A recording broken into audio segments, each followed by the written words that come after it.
we're slapping sanctions on Russia.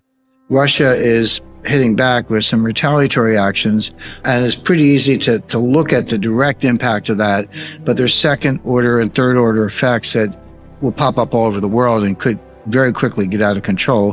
Think of it as the economic equivalent of a nuclear war. Nobody wants a nuclear war, but I studied a nuclear war fighting actually in the beginning of the late 1960s with Herman Kahn, Henry Kissinger, the Wallstetter, the leading scholars in the time. The one thing they all said in common, the one thing they all shared was, don't go there. And what they meant was that nobody wakes up and says, oh, gee, I think I'll start a nuclear war today. What a good idea. That never happens. What does happen is you get into an escalatory situation, back and forth, where you're escalating and escalating, and you end up in a nuclear war. You never intended it, never started out that way, but you end up there through escalation. Take that and apply it to what is now, I would say, the first full-scale economic war, sanctions war. We've had sanctions, for a long time, and we go back to at least the 70s with Iran, but even before that, FDR put sanctions on Japan in August 1941, and then 5 months later, they bombed Pearl Harbor. So, not coincidence, but the coexistence or interaction of economic sanctions and kinetic warfare is nothing new. So we've had it for nothing on this scale. This is unprecedented in its scope and application. My only point is the effects of this are going to not just last a long time, yes, but they're going to pop up in very, very unexpected places. If you had to pick one thing, say, when did this thing take a turn for the worse so that we were on a path to war? That was the color revolution sponsored by Obama and Biden, which was a coup d'etat. The president of Ukraine at the time, he was pro-Russian, and Obama set out to depose him, and they did. And they put in Poroshenko, who was a U.S. puppet. And at the same time, like a month or 2 months after the color revolution, 1 month before Poroshenko, Putin took Crimea. He said, okay, that's how you want to play, fine. You move away from neutrality, move towards NATO, I'll take Crimea, your move. And then Putin didn't take one square inch during the Trump administration. His Trump was entirely unpredictable, but put Biden back in, who was part of the original Obama-Biden team, and here we are again. So you could easily see this coming. If the Russians had, the propaganda to put Trump in power, why wouldn't he have done it under Trump? Because they didn't have the propaganda to put Trump in power. That was a lie concocted by Hillary Clinton, pursued by the Democratic National Committee. I did say that 6 years ago, but when you said it 6 years ago, you were disregarded as a kook.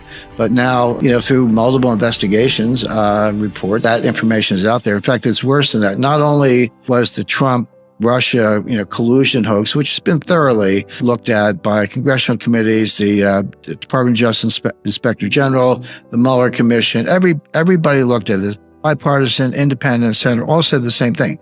It was a hoax. It was a fake dossier. It never happened.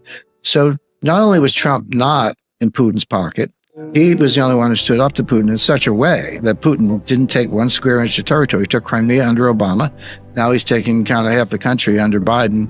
Didn't take anything under Trump. So that completely debunks that. But just to take it one step further, who is in the pocket of the Ukrainians, at least? And the answer is Joe Biden, because of Hunter Biden, who made millions of dollars from Burisma, their large natural gas company. Ukraine is ranked on the low 90s of the most corrupt countries in the world. It's the most corrupt country in Europe, one of the most corrupt countries in the world. Zelensky is just another oligarch, just another phony. And he banished 11 political parties that make up the rest of the parliament. He banned all their parties, arrested some of their leaders, took over the state media. He's got tens of millions, if not more, stashed away in the bank. He's one of the most corrupt officials around, just another oligarch. When you've got two great powers, whether it's the U.S. and Russia or U.S. plus Europe and Russia confronting each other, the idea of buffer states, that's as old as, if not history, at least the history of buffer states is several centuries old at this point. It's a part of what every international strategist looks at. So Ukraine should be a buffer state. It should be neutral. That way Putin has no reason to invade, and we have no reason to try to push the borders of NATO to a point slightly east of Moscow, which Moscow hasn't been attacked from the east since Genghis Khan.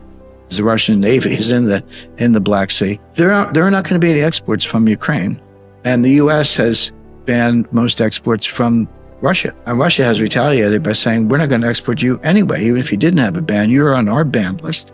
But you take 25% of the world's grain exports off the market. Tell me what that does to the price of wheat. And by the way, wheat's not just a loaf of bread. Most grain is used to feed livestock. So it goes straight through the price of pork, chicken, beef, etc., you're looking at things doubling or more. So those are some of the economic effects, and those are the easy ones. I'll give you an example of a more difficult one. So, we kicked Russia and their 10 biggest banks out of SWIFT, so you can't use SWIFT to move money around. We kicked them out of the dollar payment system, did a long list of things. Can't trade Russian bonds, can't receive, can't send, etc. Somebody at the Treasury finally woke up and said, well, wait a second. If we tell Russia they can't pay the debt, who loses from that? They keep the money, and our bondholders, it's American bondholders who lose money. It's the creditor who loses out when the debtor can't pay. Where are those bonds? Well, you'd be surprised. A lot of them are in BlackRock. They could be in someone's 401k. Like, I didn't buy any Russian bonds. Well, did you buy an emerging market ETF from Morgan Stanley? Because there could be some Russian bonds in there. I mean, take a look. When you tell the Russians that they can't pay their debt, and so debt starts to falling all over the world, you don't know where it's going to pop up. And this is why I use the nuclear war analogy. You're playing with a global liquidity crisis. That's how these things can evolve very quickly, as we saw in 2008 and 1998.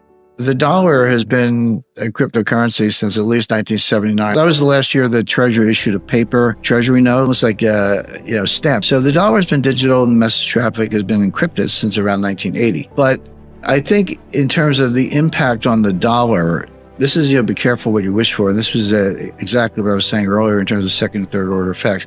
And I warned the Pentagon about this, and I warned the Treasury about this, because I know how economic sanctions work. I've been very involved in that from the point of view of the intelligence community and also advising the government. But if you use them too much and too broadly, they actually lose all their impact, because the people you're targeting say, well, okay, no mas, I'm out of the dollar system.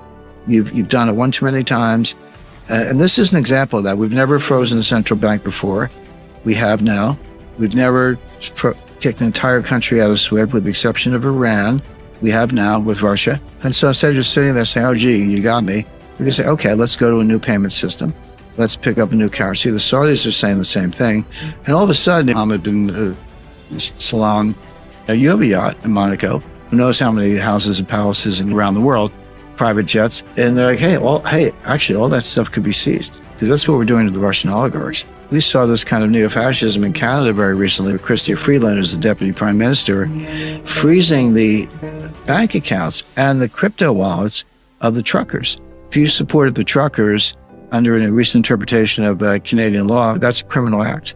But my point being, so she's seizing the accounts of blue-collar truck drivers, and Biden's seizing the accounts of oligarchs, but it's the same thing. And suddenly, Canada and the U.S., two of the number one and I think number 5 economy in the world, number 6 maybe, have frozen Canadian dollar and U.S. dollar accounts of people they don't like.